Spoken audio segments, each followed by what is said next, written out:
تخيل فيديو من ابداعك بضغطة زر واحدة بيشوف الملايين من غير حتى بقى ما تظهر وشك ابدا، وصانعين محتوى زيك بيحققوا ملايين المشاهدات بافكارهم بس وشوية ابداع. فهل بقى فعلا عاوز تعرف السر؟ بتفكر انك محتاج كاميرا بقى ب 100,000 جنيه عشان تبدا؟ فانت غلطان. المحتوى اللي بينتشر دلوقتي ما بيحتاجش وشك ولا حتى معدات، موبايلك بس واداة ذكاء اصطناعي واحدة هتخليك تنافس الكبار، والسر كله في افكارك مش في الكاميرا. تخيل بقى فيديو من اوضتك يوصل للعالم كله بضغطة زر واحدة. طب ايه اللي بيوقفك؟ هل هو الخوف؟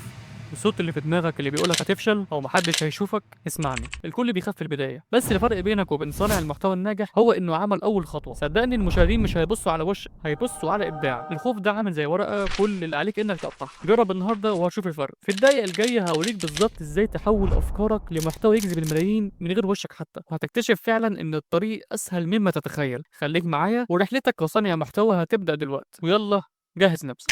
في الفيديو ده بقى انا مش هعمل محتوى واحد ولا اتنين، انا هعمل اكتر من 30 محتوى، وده كله بضغطة زر واحد، سواء بقى فيديوهات على اليوتيوب او فيديوهات ريلز على الانستجرام او حتى فيديوهات على التيك توك. في الفيديو بقى هنعمل فيديوهات على كل المنصات، وده كله بموقع واحد بس وهو بيس دوت اي اي. هو بيدعم اللغة العربية ولغات تانية، وده بقى فيه خاصية جديدة اسمها اقتباس لفيديو. بحط الكلام اللي انا عاوزه واحط اسم الكاتب لو انا عاوز، واقدر بقى اختار الخلفية اللي هتكون فيديو جاهز او صورة بالذكاء الاصطناعي او فيديو بالذكاء الاصطناعي، وبضغطة زر عملت الفيديو واقدر اعمل تعديل عليها زي ما انا عاوز. ده غير بقى ادوات تانية زي عمل فيديوهات لاي محتوى، من خلال انك تكتب بس فكرة الفيديو وتختار الستايل اللي عاوز تعمله وتعمل انشاء بضغطة زر واحدة. وفعلا في ناس عملت مشاهدة حلوة من الخاصية دي، زي الصفحة دي اللي بتستعمل نفس الموقع وعملت مشاهدات جامدة حرفيا من فيديوهات ما بتاخدش منه اكتر من دقيقة. وتقدر تحول الكلام لصور وتصور الفيديو، او كمان تعمل ايديت سريع لفيديوهاتك. وفي بقى اصوات جامده خاصه بالذكاء الاصطناعي، محتوى يمكن أن تكون نقطة تحول في حياتك. وده بقى هيساعدنا نعمل اي محتوى عاوزين نعمله. الرابط هسيبه في الوصف والتعليق المثبت. انا بقى هعمل 3 حاجات في الفيديو ده: عمل فيديوهات ريلز على الانستجرام،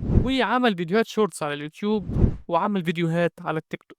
اولا فيديوهات ريلز على الانستجرام، انا شفت الصفحه دي اللي عندها 1,700,000 متابع من بس مجرد نصائح نفسيه، وعملت مشاهدات جامده حرفيا. فانا بقى قررت اعمل صفحه جديده على الانستجرام مشابهه ليها، ودخلت على بيز دوت اي اي وضغطت على الصور وانشاء صوره، وكتبت اعمل لوجو تيبوغرافي لنصائح نفسيه، واخترت الستايل وعملت انشاء. دخلت بقى للصفحه بتاعتهم وخدت منهم 20 اقتباس وحفظتهم عندي في الملاحظات اللي موجوده في الموبايل. وعلى كده اخدت اول اقتباس وترجمت اول واحد بالعربي، واخترت فيديو ودخلت الاقتباس لفيديو وحطيت الكلام، واخترت بقى فيديو وعملت انشاء وعدلت المكان الخاص بالنص، وغيرت الفيديو كمان عشان ما كنتش حابه شويه يعني، وعملت بعدها انشاء وتحميل. عملت بقى اكتر من 20 فيديو بنفس النظام، وعملت الفيديوهات كلها مجدوله عشان تنزل تلقائي كل يوم. وبكده بقى انا عملت صفحه تدير نفسها بالذكاء الاصطناعي من غير ما اتعب نفسي نهائيا. تاني حاجه بقى وهو عمل فيديوهات على اليوتيوب، دخلت على انشاء فيديو قصير، واقدر كمان احدد مدة الفيديو، وكنت عاوز اعمل محتوى تاريخي شويه، فكتبت بقى عند فكرة الفيديو سر غامض عن هتلر، وخليت اللغة عربي والاسلوب طبيعي، وفعلت الموسيقى والمؤثرات، وعملت بعد كده التالي. اخترت بقى الصوت ده هل تعلم أن صناعة المحتوى يمكن أن تكون نقطة تحول في حياتك؟ وعملت انشاء النص، واقدر اعدل على الكلام قبل ما الفيديو يتعمل، وبعدها كانت دي النتيجة.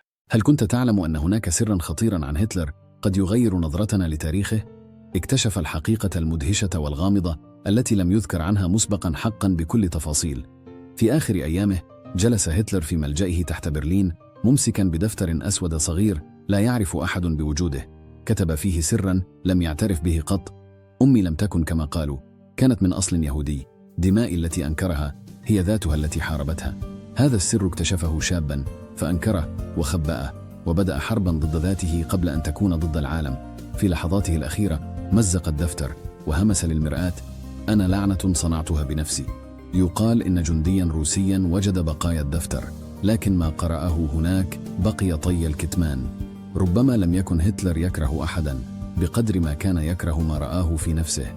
وعملت بقى 15 فيديو من نفس المحتوى ده في دقايق حرفيا، وعملته مجدول عشان ينزلوا تلقائيا، وبكده قدرت اعمل محتوى ينزل تلقائيا لمدة 15 يوم بدون اي مجهود. اخر حاجة بقى وهي عمل فيديوهات على التيك توك. انا شفت الحساب ده اللي عنده نص مليون متابع وبيعمل فيديوهات من نفس الموقع، وقدر يوصل لمشاهدات جامدة حرفيا بفيديوهات ما بتاخدش منه اكتر من دقيقة. فقررت بقى اعمل نفس محتواه وعملت نفس الفكرة، ولكن كتبت بقى هنا افكار مشابهة ليه. عملت 15 فيديو وحملتهم، وبدأت انزل تعمل فيديو كل يوم من غير حتى ما تتعب في المونتاج. الموضوع سهل جدا، وده كله من ضغطة زر واحدة. فتقدر بقى تعمل محتويات كتير جدا غير دي. فخش على الرابط اللي انا هسيبه في الوصف والتعليق المثبت، واختار المحتوى اللي انت عاوز تعمله. وكلمة السر في الفيديو ده هي صناعة المحتوى. شكرا على المشاهدة وسلام.